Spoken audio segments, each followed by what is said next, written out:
Hey, wait a minute. Before you listen to this, understand I was stuck on stupid. I kept saying it's Jasher chapter 22 when it's actually Jasher chapter 23, verses 34 through 39. Sorry about that. Thank you.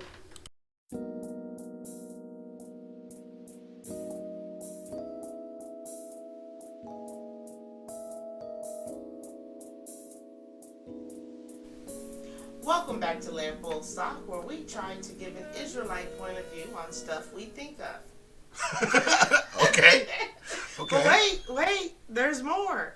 Before you continue listening, stop what you're doing and push the subscribe button or the thumbs up or thumbs down button to let us know that you're really there and not a computer or a robot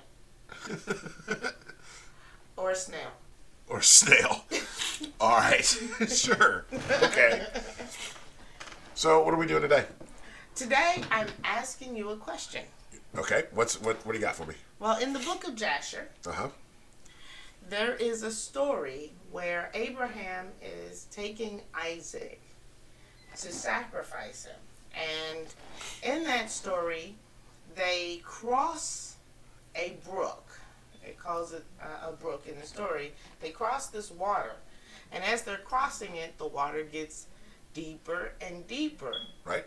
on their way to the place where Abraham was supposed to offer the sacrifice. Right. Now, this is in Jasher, so not everybody's read this story. Right. It's in Jasher chapter 22. Right.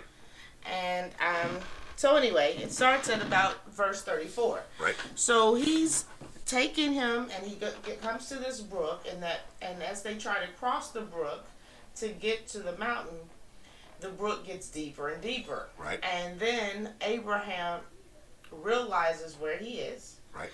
And he says that this is Satan's doing, and he rebukes Satan, and the brook vanishes Okay. and dries up as if it was never there. Okay. So here's my question. Yep. Was the brook real? Was the brook real? Yes. Was there water there? Were they wet? Was that there? That's what I want to know, because then it just disappears. And if the brook was real, then how do we know if we're seeing real stuff or not?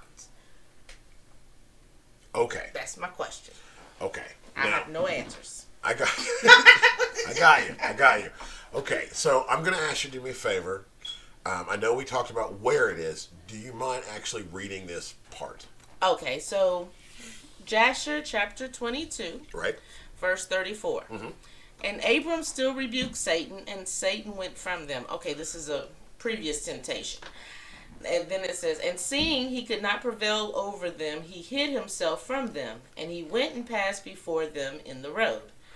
And he transformed himself to a large brook of water in the road.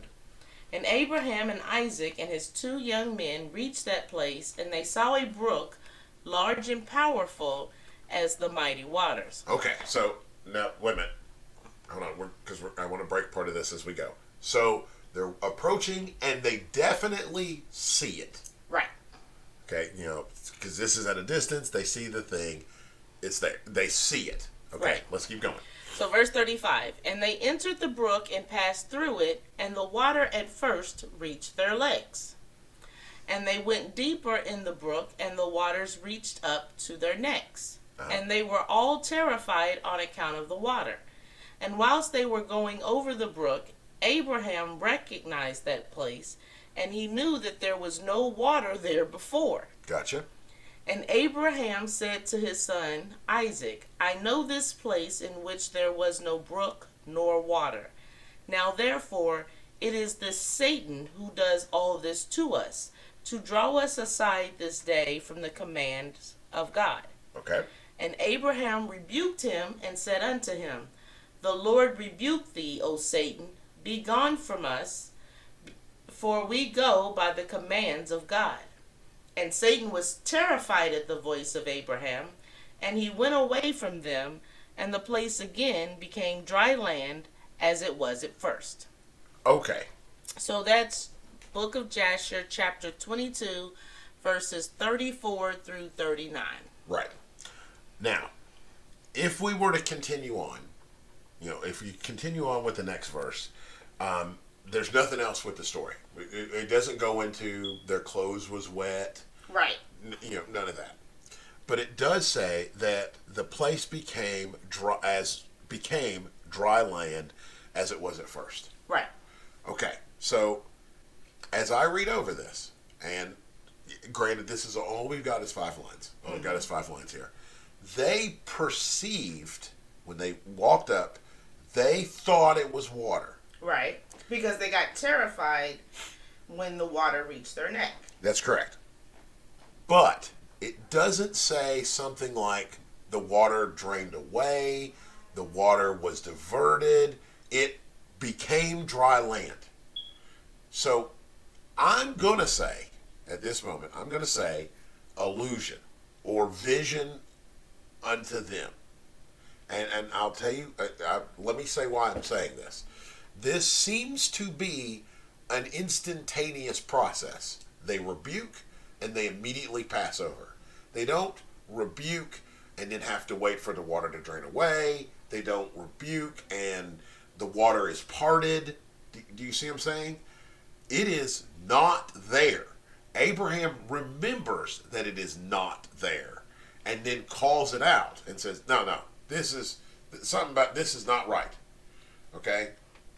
Now, bear with me for just a moment. I'm bearing. Okay. The reason I'm saying that this is an illusion and not a physical bit of water, okay? If you remember from the previous verse, Satan transforms himself into the water. Right. Okay? It is not Satan diverts a river. Do you see what I'm saying? Yeah. So prior to the moment Satan made a decision to put water in their path, there was no water there.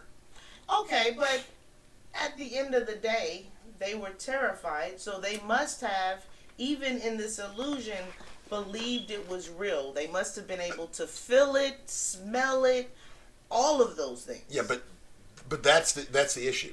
They simply believed it was there. So from their point of view, they believed it until Abraham, once Abraham realized that, no, this is not where water is supposed to be, it was over. Okay, but what does that say about the power that Satan has? And how do we, know when it's just Satan has turned himself into a brook? Okay. Because, we see things, and because the way that we determine what is reality and what is not reality is by our senses. That's correct. And in this case, it wasn't their senses that told them that it wasn't there. It was the realization of the knowledge that Abraham had of that area. That's true. But let me give you an example just a little bit prior. Okay? I'd like to use a verse a little bit prior. If you remember when we started this particular verse, we started at 34. And the first part of 34 is Abraham still rebuked Satan and he went away from them. Okay, so we actually skipped what happened right before that. Okay? Right. So if you don't mind, I'd like you to back up for a second and look at 29. Okay. Jasher, chapter 23, verse 29. 29. Right. And Satan returned and came to Isaac, and he appeared unto Isaac in the figure of a young man, comely and well favored. Right. Verse 30. And he approached Isaac. Try again. And he approached Isaac and said unto him, Dost thou not know and understand that thy old silly father bringeth thee to the slaughter this day for naught. Okay, now before we go any further here, so we have, from Isaac's point of view, a young man walks up to him. I'm sorry, what did you say?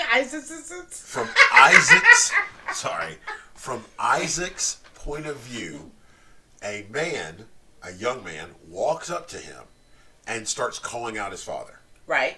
Okay, now, that's what's going down here. So continue on with what happened.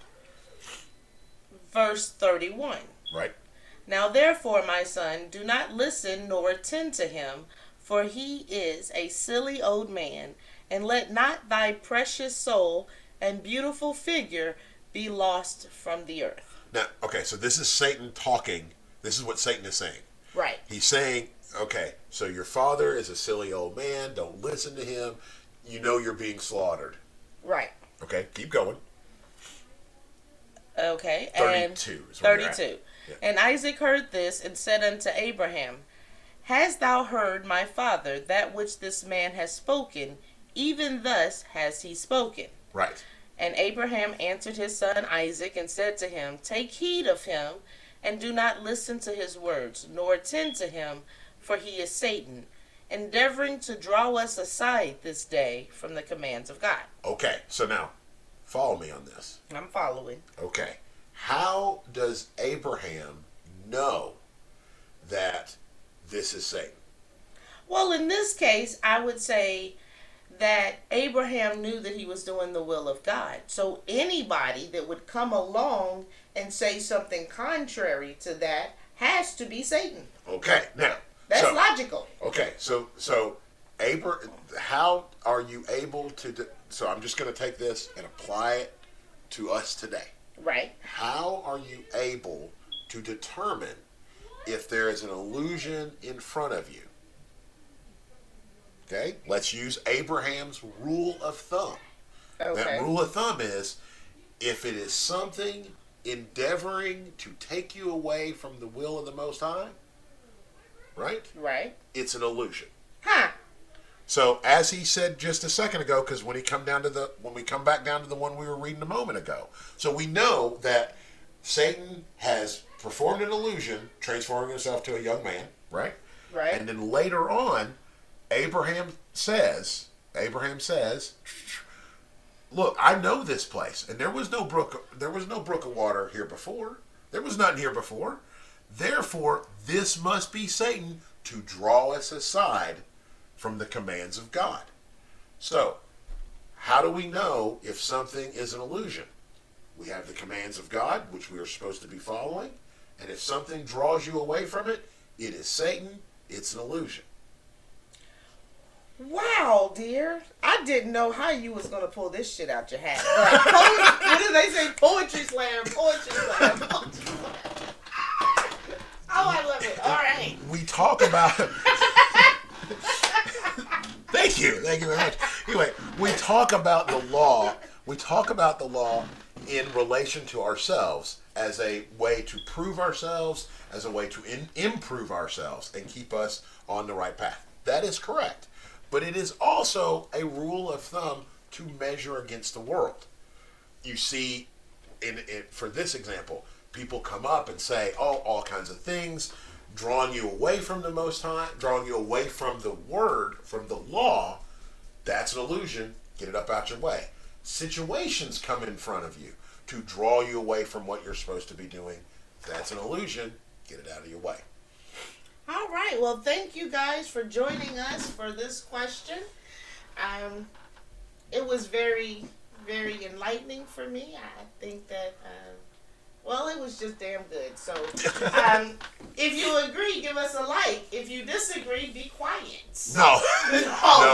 No. If you disagree, please lay it out. Explain it to me in another way. Let me hear what you got to say. All right, fine. If you agree, give us a like. If you disagree, okay, do what he said. Thank you, guys. Do you have anything else to say? Call me Jasher. Goodbye. Sometimes I think to myself I ain't doing enough. All these devils